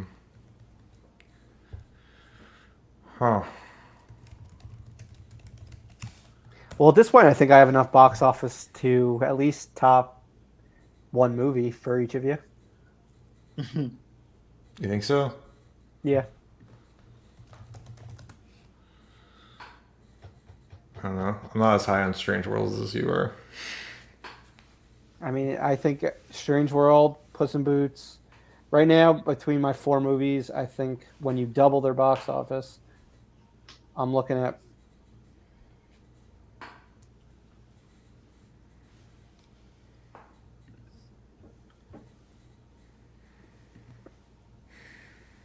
best case scenario, $1 billion.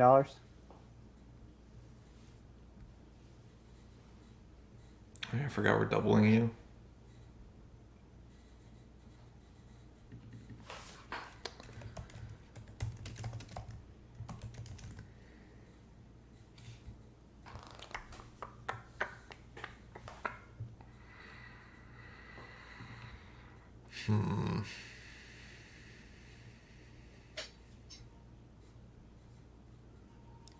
This is getting very, very difficult.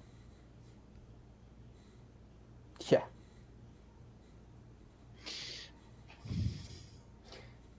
It's amazing how terrible September is. Yeah. Now that I'm like looking at it like high level. And the rest of the year isn't really much. No, the rest of better. the year isn't much better.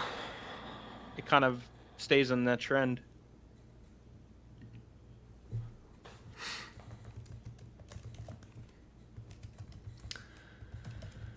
I'm gonna do I Want to Dance with Somebody. Fuck, I should have taken that one. I'm coming off the Elvis high. Yeah, I mean, I think I'll probably do like 60 million, 70 million. I hope Which- so. I'll take it. Would have been real nice for me. I fucking should have taken it. God damn it. I mean, I'm probably gonna say that for like your next 3 picks. I don't know. These are starting to get like I don't even know anymore. There's a movie that I keep like talking myself out of internally on here. Really? Yeah, because like part of me thinks that it could make money, but the other part of me is like it probably won't. Mm.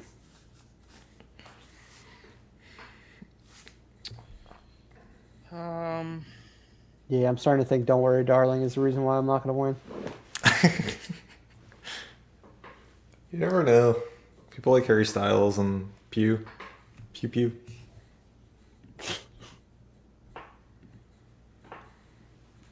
Oh man, God, I don't even know what's gonna be left after Corey goes.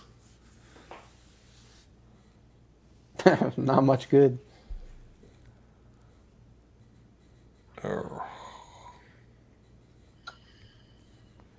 We're at the midway point now. Just kind of scary because I feel like this draft should be over because I don't I don't know what else to pick.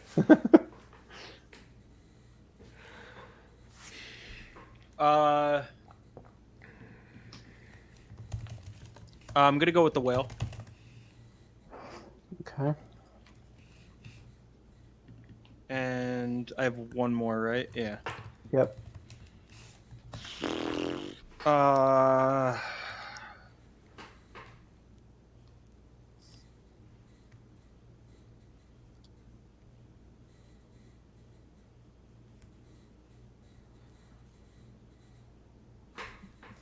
The Whale's gotten good critic reviews, right? Yeah. It just concerns me because it's And coming it's out so late in the year. Got the buzz. It's got the buzz. People like Brendan Fraser. Yep, and they want to see him do well. Mm-hmm. But we don't know if it's Aronofsky's in- limited or not. But I'm taking the chance. It'll be in theaters by the end of the year. Aronofsky's a well-known director. Yep. He's had hits before, like pretty big box office hits. So it's definitely not With Dark Material also. So Yep. Yeah, I mean that's what I think of when I think of all the Aronofsky. fucking guy does is Dark Material. Yeah.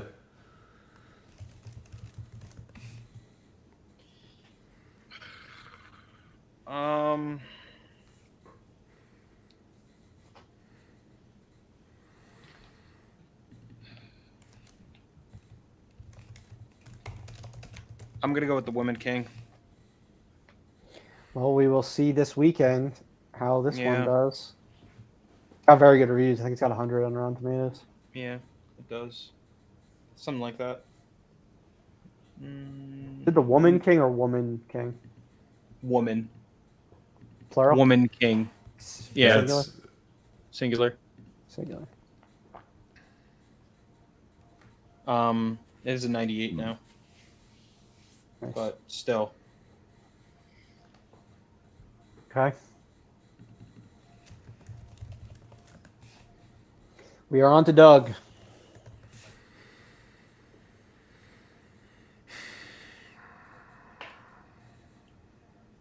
The uphill battle continues. For me. You guys have to fucking go downhill in order to lose. Hey, could have another Top Gun. It's come out of the woodwork. Tom Cruise doesn't have shit coming up in fucking fall. Mission Impossible ain't until next summer. And those movies are as predictable as they come when it comes to box office. Yeah, that's true. Puss in Boots makes like $1 quadrillion. Well, the millennials are going to run out to Puss in Boots. Throw a Shrek cameo in there. We were talking about this recently after one movie. I think we saw the Puss in Boots poster, and we were like, "Why do people fucking love Shrek Yeah, and Puss in Boots?" it's weird. And this is the third movie, right? Didn't they have 2 already? And the last one came out like 10 years ago. Yeah, this is the second movie. They Okay. had one previously. And the last one came out forever ago. Yeah, like in between Shrek 3 and 4, probably. It's very strange. I'm gonna do Empire of Light. This is the Sam Mendes Mendes? movie. Yeah. I'm kind of just hoping that the pedigree of this movie gets people out into theaters. But who the hell knows on this one? I'm at a point where none of these movies feel like they're going to make a ton of money anymore. Yeah. All right, I'm going in on comedy. Annoyed I didn't get I Want to Dance with Somebody, but the Ticket other to Paradise? Ticket to Paradise and Bros. There you go. That's honestly what I was between Yeah. Ticket to Paradise and Empire of Light. The only thing that scares me about Ticket to Paradise is um, the Clooney, Julia Roberts. I don't know if they're like too old for the romantic yeah. comedy. There are a lot of old people who like to go to the movies, Yeah, as we just saw with Top Gun and Elvis. It looks like Clooney and Roberts in their most like appealing forms. So, I was worried you were going to take that one. Like either one of you guys were going to take it over the last like 5 picks, and then I think Bros could reach an untapped market, and there hasn't been a fucking comedy like in ages, like in the movie theaters. So, um, yeah. if it can do, fuck it. If it does $50 million, works for me at least at this point in the draft. So Yeah, yeah. Ticket to Paradise is a movie I referred to way back when that I said there's a movie on here that I keep talking myself out of. oh It was really? It was Okay. Ticket to Paradise. So I've been thinking about Ticket to Paradise for a while now. I've been thinking about it since probably pick 8. Gotcha. All right. Probably would have been happy if I could have gotten it at 17, but I'm not surprised it didn't fall to me that low. Yeah. So that could be good for you. I mean, that movie could make 100 million. Yeah, I think it could do pretty well. That could be the one where I should have stopped you from getting it, and I allowed you to win again. Well, we both had one where we stopped each other in our past picks, so that works.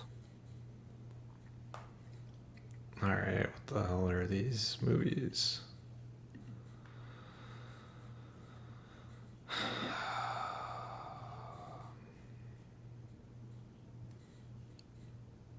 Some of these movies, I'm just like, what the fuck? Never even heard of them. Oh, fuck. I only have 2 more movies. Yeah, we're nearing the end. Doug, you're on your last 3 picks. Corey, you've got 3 picks That's left. right, yeah. So you guys still have an advantage on me. I'm gonna do Till. Okay. It's certainly a powerful story. Yeah, it's more like defensive now at this point. It's a movie that could surprisingly make money, and I don't want you to get it. So I'm Fair. now like trying to play defense on things that I think have potential, That's fair. but I don't love it.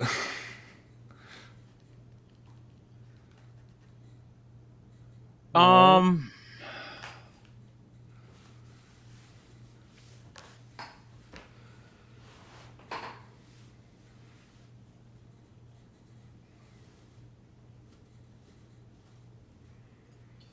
hmm.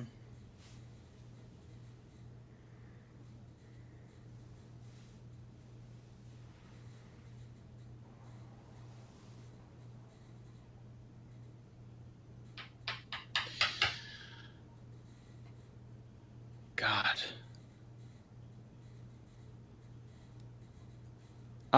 Okay, so I'm gonna take Pearl. I believe you had X back in the spring. Yeah. I think it'll potentially do better than X just because of the word of mouth, maybe. at least as good as X. The movie made like 20, I think, something like that. 20 million. Um.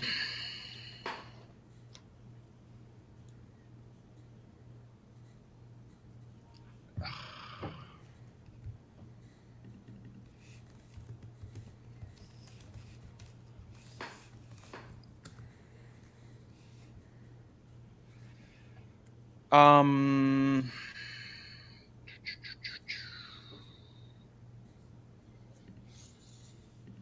I'm gonna go with the menu. Okay. Pearl in the Menu. November release and a very soon release. Yeah. Very, very. A tomorrow release. Yeah. All right. Got Doug, and then me for my final wraparound.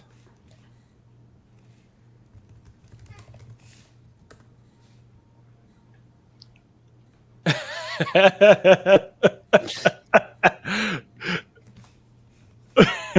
don't know why Corey's laughing, but it's funny.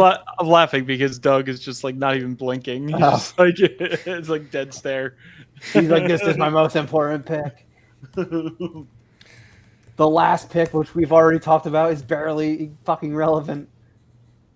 Yeah, I'm just trying to like play defensive again on what I think could possibly, in some crazy world, make money.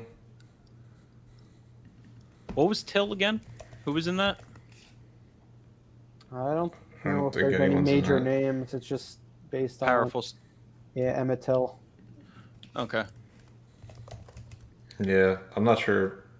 Yeah, I'm not sure if that pick is going to pan out, but It seems like something where if you threw like Viola Davis as like the mom or something like that, like would do gangbusters. Mm-hmm. yeah.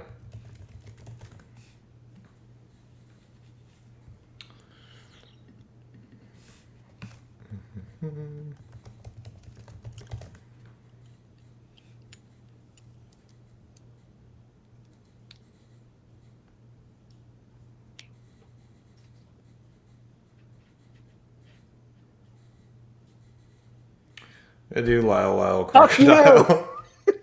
I knew that was coming. Just in case that movie somehow takes off. I hate you. The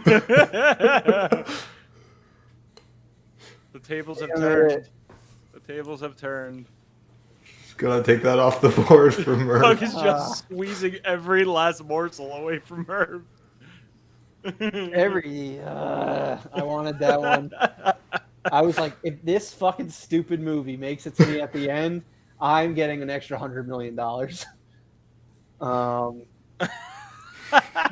Because it's a dumb fucking animated movie that's bound to make at least 50 mil. Fuck you. You're busting my balls here. All right.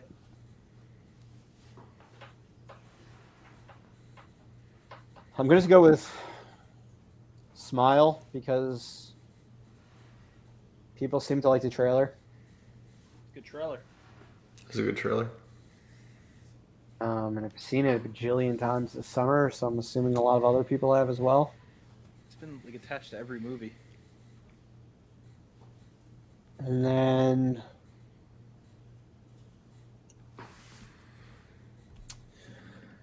I'm between two movies. There's the one I want to see, and the one I think more people will want to see. So I'm going to go with that one. White Bird, A Wonder Story.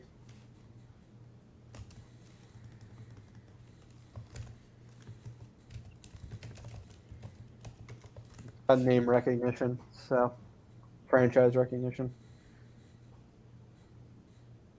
It's a franchise? Yeah. It's the sequel prequel to Wonder.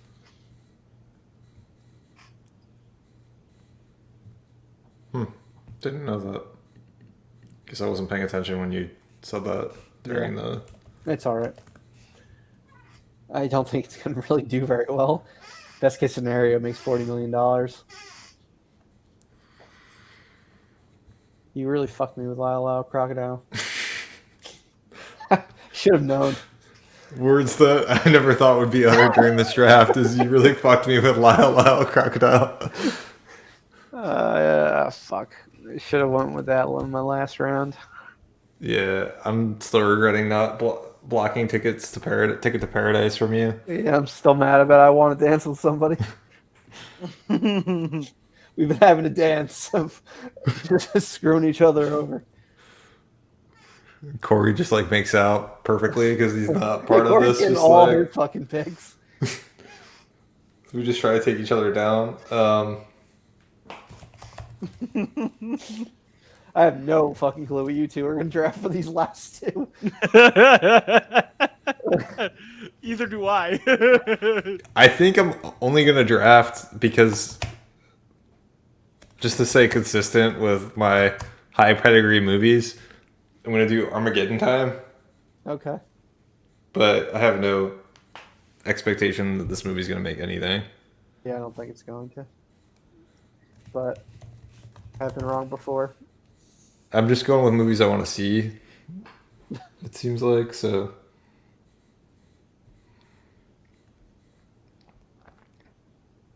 It's kind of my throwaway movie, I don't think guess. there's any chance I win. I do. I don't think we stopped you from having a chance at it. If I got Lyle Lyle Crocodile, That would have put you over. That would have been the stake. I think I have a winner. Oh, man. Mind you, it's not Avatar. It's Lyle Lyle Crocodile. That's getting you the win, Doug. Well, I'm glad I wasn't drinking anything at that moment. I would have done a spit take. I don't even see. This isn't a pick. But I don't even see a man called Otto on any release calendar. Unless I'm missing it. In mid-December. I think I'm just like Tom Hanks out. Like you said, Tom Hanks is in the movie. I'm like, I'm good. I thought you were going to take that because like you were just going to take whatever has upside, and like at this point, okay, Tom Hanks is an upside. Like now he's no longer like a massive upside at all, but like he's still fucking Tom Hanks. So All right. So I'm gonna capitalize on. I can't wait to hear what you're capitalizing on the unbelievable love and reception for David Harbour and also Christmas and go with Violent Night. I'm not even sure this one's actually going to come out. I mean, I'm seeing it on things. But There's a poster. This is one of those movies that I feel like in October we're going to find out it's coming out on Amazon Prime. Yeah, this felt like Yep. what was that movie that I lost? Secret Agents or whatever, Secret Intelligence. Like, But if this goes to the theaters, it's gonna do gangbusters. yeah. Now Yeah. this is probably gonna be one I'm gonna lose, but I don't really know. I don't know. There was nothing else that was calling out to me. So I feel Tom like Hanks didn't make the cut. No. I feel like House Party is also going to be one that's going to go again, even though they said it's not. She Go to Said streaming. was the one I was tempted to take. I think the trailer is fucking great, but I don't know if it's gonna make money. I haven't seen the trailer, so It's fucking like my type of movie, like a procedural type of like taking down like journalism type movie. It's like Spotlight. It is my movie. But yeah, I don't think it's gonna make much money. I could be wrong. I'm probably gonna be wrong. It's gonna be my new Lyle Lyle Crocodile, but of my own accord. I hope Lyle Crocodile is like the movie of the fall. When does that movie come out? I don't know. October. Yeah, it comes out October 7th. So Oh, so you have that in Amsterdam, I think, like the same day. yeah, That's a yep. big day for you, Doug. And then Armageddon time the next week. All right, how do we think we did? Doug, all right, let's go through. Corey, we'll go through your picks. Black Panther, Wakanda Forever, Halloween Ends, Avatar re-release, The Whale, The Woman King, Pearl, The Menu, and Violent Night.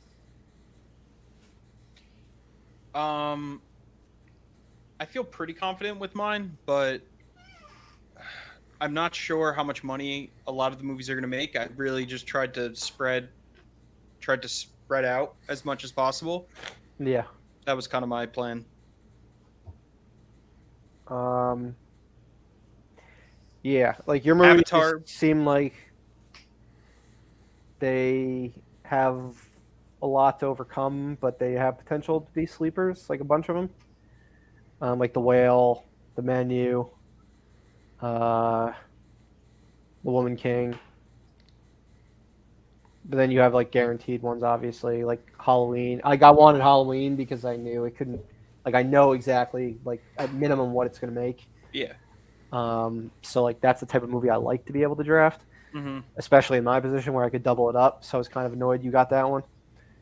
The Avatar re-release is going to be interesting. I think you went a little early for it, Yeah. but it could fucking surprise us. Doug's high on it. I'm high on it. What do yeah, you I think- think? Did you want to draft it, Doug? You did, didn't you? I did. I probably wouldn't have done it quite as early because I think there's still 100 million plus movies in play. The main reason why I did it is because I didn't want Doug to get it. I didn't want Doug to have Avatar 2, and that was my It's your strategy. fuck That you was to my me. strategy. Well, that was my strategy. Yeah. Because I'm not sure. I'm not sure how well that's going to do, but I think it's going to at least do 100 million. Yeah. I would have So- taken it when it came back around to me, probably in like 11. Or But I the would- way might my have tried to picks grab were, it. the way I my might picks have. were I might have working, taken it with my number 10 pick. Might have. Otherwise, it would have been in the 15, 16 one, definitely. Yeah. the one that I missed out really was I was in between that and Don't Worry, Darling. But again, I feel like that's a huge gamble too. We don't know what that's going to do. That could be huge, or it could bomb. So Yeah. I was okay with that. Bold move with Black Panther over Avatar. I was less high on Black Panther until the trailer from this summer came out, but that trailer is fan-fucking-tastic. Mm-hmm. It's great, yeah. Way better than the Avatar teaser, but I think Avatar just has this fucking weird X factor. Like, I just think it's gonna make so much money. We'll see. So I think it's gonna be fun watching those two picks in particular. Doug, you've got Avatar: The Way of Water, Amsterdam, The Fablemans, I Want to Dance with Somebody, Empire of Light, Till, Lyle Crocodile, and Armageddon Time. So I'm really high on Lyle Crocodile at pick 20. I think that's the movie that I feel the best about. No, I mean, I guess I think my movies are going to win the most Oscars. Yeah, you have a damn good slate. Like I want to go see almost all these movies. I think there was a couple missteps when I look back at this. Like I shouldn't have let you get Strange World. I shouldn't have picked The Fablemans over it, and I shouldn't have let you get Ticket to Paradise. I think those were probably my two missteps that have allowed you to stay in the game. I don't know. I don't love this one.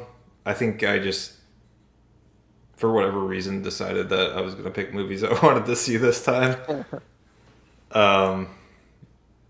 So I'm a little worried that you could catch us, to be honest. I think you've got enough. We let enough fall to you that you're not out of this yet. So that sucks because I don't want to pay you another $25. Yeah, I mean, I thought you went a little high with Amsterdam, but then rethinking it, I think it's it's a fairly safe pick at 5. Fablemans, I think you went too high on. Yeah, I definitely went too high on Fablemans. Empire of Light, probably too high. Yep. Those are the two that bother me. Yeah, I mean, I think your best picks. Lyle Crocodile, obviously. I honestly think that's your second best pick. After Avatar. No. Avatar: The Way of Water is easily your best pick. Yeah. I want to I want to dance with somebody in Lyle Crocodile. Those were the two ones that I thought were my missteps, not getting those over Don't Worry, Darling, and Bros. So I think those are good picks. And Amsterdam, I think, is a pretty good pick. Yeah. I let the Spielberg cloud my judgment on the Fablemans. Yeah. He hasn't really I don't know what I was thinking had a there. box office hit in a long time for a drama type movie. Yeah. I'm hoping it's going to be like Lincoln. Yeah, I mean, if it's like Lincoln, then you're in fucking great shape. Yeah. Yeah, and then for me, I've got Black Adam, Puss in Boots, The Last Wish, Strange World, Don't Worry, Darling, Ticket to Paradise, Bros, Smile, and White Bird, A Wonder Story. I think all of them have a fairly decent ceiling or different floor to them. Just none of them really have like really big like potential for like a crazy high. Because like I said, Black Adam's gonna fizzle out very quickly. Puss in Boots, I don't see it having like a breakout appeal. Like Strange World could be my X factor. I like Bros a lot. I think that movie could do well. I think it could do well. I'd say severely untapped market and in like a bunch of different ways, comedies, LGBT. It could do pretty well. Ticket to Paradise I'm happy with that one. Yeah. I mean, the fact that mine are double, I think it's gonna be closer than expected. If I had to put money down on who's gonna win, I would say Doug, you're gonna win. Just because Avatar's going to make billions of dollars. No, just because of Lyle Crocodile. Smash it, Lyle Crocodile. That movie's going to make like $5 million in theaters. It's going to be your Ron gone wrong of this year's draft. No, it's I don't know. I'm not high on that movie. I just was worried that there was a potential. It was defensive play. It was a smart defensive play. Yeah, I was just worried at the X factor that it could like somehow make money. Yeah. But yeah, I'm pissed because we could have definitely really killed your chances to be in this thing, and we let you skate by. Yeah. Stupid Spielberg betrayed me. My love for Spielberg. Yeah, I think it's going to be kind of close. You're going to massively destroy me in actual grosses, but with me doubling, it'll be kind of close. Doubling could be. I mean, I could see you winning this. To be honest, if you can get 200 from Black Adam and 200 from Puss in Boots, you're already at 800. Yeah, I think it's probably a reach. I think you're probably looking at 150 for each of them, which is 300. Strange World. If I can get 100 at most. I guess it could be 200 at most, but I'm seeing. So let's say 150 to be fair. Ticket to Paradise could be close to 100. Bros could be like 60, 75. Smile could be 40. So 80 million. Yeah, I think you're gonna win, Doug. But I think most likely I come in third place. But I don't see Avatar doing No Way Home numbers in the same time frame. I just don't see it. I mean, I've got it in Murph's head. Murph's heard me talk about how big of a hit Avatar is going to be, and I mean the original one did brainwashed him. The original one did $750 million in the same release date. So fucking inflation is insane over the past 13 years.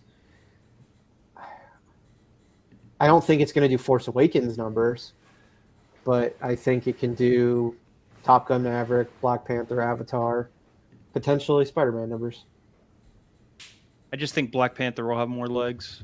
Well, it potentially could because there's more time, but in between. Yeah, I mean, I don't hate Black Panther. No, I don't hate Black Panther at all. I think it's going to probably make like $600 to $750 million. Yeah, I'm higher on Avatar, but I could. It's Black Panther's gonna. I mean, there's a reason why those two movies. We've separated basically. Coming out a month apart, right? Yeah. November, like the middle of November for Black Panther, right? Yep. When are we ending the box office? When there's a 12/31. No, when there's a clear winner, we said. Oh, those are the eligibility dates of the movie. Got it. Yeah. Okay. Yeah. Because we want. I was want like, you. I want was you like, to be I'm able to fucked. make. Yeah, I want you to be able to make your Avatar money. Yeah. Yeah, Okay. so it's Because that'd be. I don't want only 14 days of Avatar. Avatar made the majority of its money in 2010, not 2009. This one will be different because it's a sequel. But I mean, I'm gonna regret saying this when it makes so much money in 2023. But whatever. Yeah. All right. Well, I think this is an interesting one. I don't see a clear loser here. When I look back at the draft, I think anyone could win this. yeah, we can start keeping track next. Corey's got 2 movies out this weekend. Yep. Woman King and Pearl. By the time we do our next episode, we'll have at least 3 movies out to talk about. So yeah, Is this a once every other month podcast now? what do you mean? I'm just kidding because we took like such a long break in between. Oh, yeah, true. Yeah, this is a long one, but it won't be as long next time. Yeah, we should probably be back in 2 weeks. Yeah. Sounds good. See what happens. All right, this was fun. This should be the closest one we've done, and I'm excited to see what happens. So that's all we've got. Thank you again for listening. Follow us on Instagram, Facebook, Twitter, all the various podcast platforms.